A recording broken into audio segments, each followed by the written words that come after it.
Hello, and welcome to The Revealing. I'm your host, Pavarotti, and I'm on here to explain exactly what happened in the Idaho 4 case. I've watched a lot of the home detectives put out their content, put out some good content. They have a lot of perspectives. They have a lot of scenarios that they've come up with that are pretty close, plausible in some cases. But what I'm going to do, and I'm going to do this in 6 videos, I'm going to explain exactly what happened in Idaho, exactly why it happened, what's going to happen with it, and what's happening with it now. And when I'm done with these 6 videos, I'm going to break down each individual area of this case that's going to make sense for you. And by the time that I'm done, I'm going to put it all together for you, and I'm going to fill in all the blanks. Because y'all are close. But what I'm going to reveal to you is going to absolutely blow your minds. And I'm not doing this to slander anybody. This is just my opinion. So please don't anybody sue me. This is just me taking the national narrative, all the information that I've seen, and some of the home detective work that a lot of y'all have done. And I've put together the most plausible scenario, and I think when I'm finished with this series and you've seen all of the content that I'm putting out on it, that you will have to agree, because it's obviously what happened. And starting with the first aspect of this case. Okay, let's go to the crime scene itself. This is a house, not a normal house. It's a 3-level house, 6 bedrooms, holds potentially 6 different residents, all of them young ladies. All of them potentially have boyfriends, at least one. Some of them may have multiple boyfriends. So let's look at it from the perspective of the national media narrative and the narrative that law enforcement is putting out, along with some of the evidence that they've revealed. If this gentleman, Mr. Brian Koberger, according to the media narrative, is a incel, potential stalker slash possible serial type of person who committed these heinous acts. Well, let's look at it from that perspective first. And we'll see that the narrative falls to pieces very, very fast. So if I'm a terrible perpetrator, and according to the evidence, I've done a little recognizance on this home where I plan on committing some heinous acts. Any recognizance that I would have done would have told me that this is a house that potentially has, again, 6 residents, 6 different rooms on 3 different floors, potential significant others.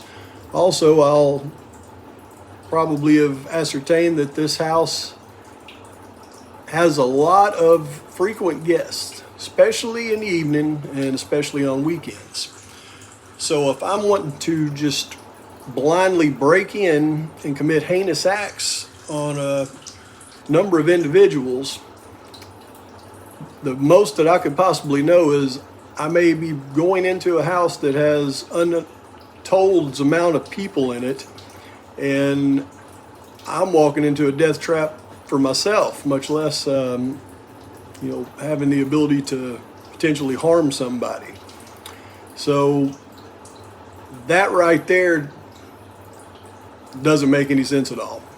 Okay, so let's talk about the actual crime for a minute.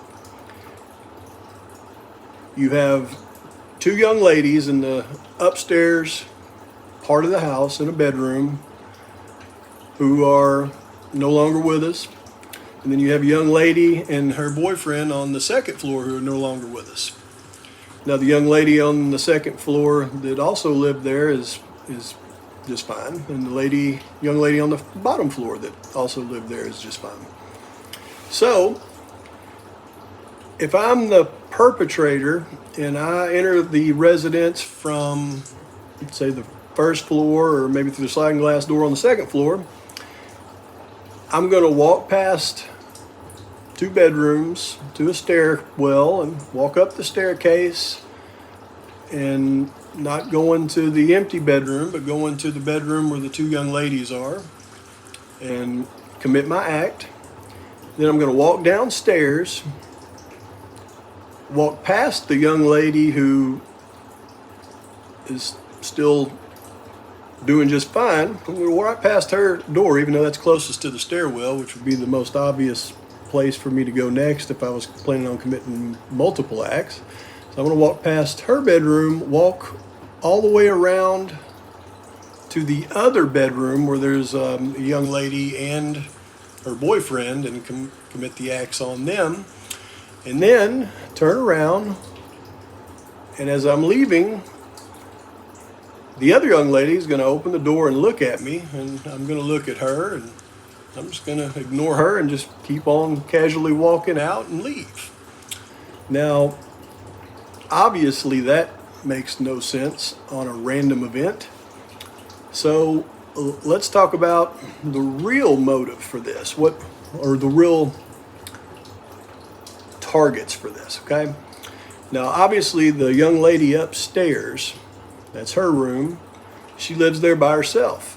Her friend came back into town and was spending the night there that night. So if I'm the perpetrator and I'm planning this and I'm planning on going in and committing an act on the young lady upstairs, I don't know that her friend is back in town spending the night.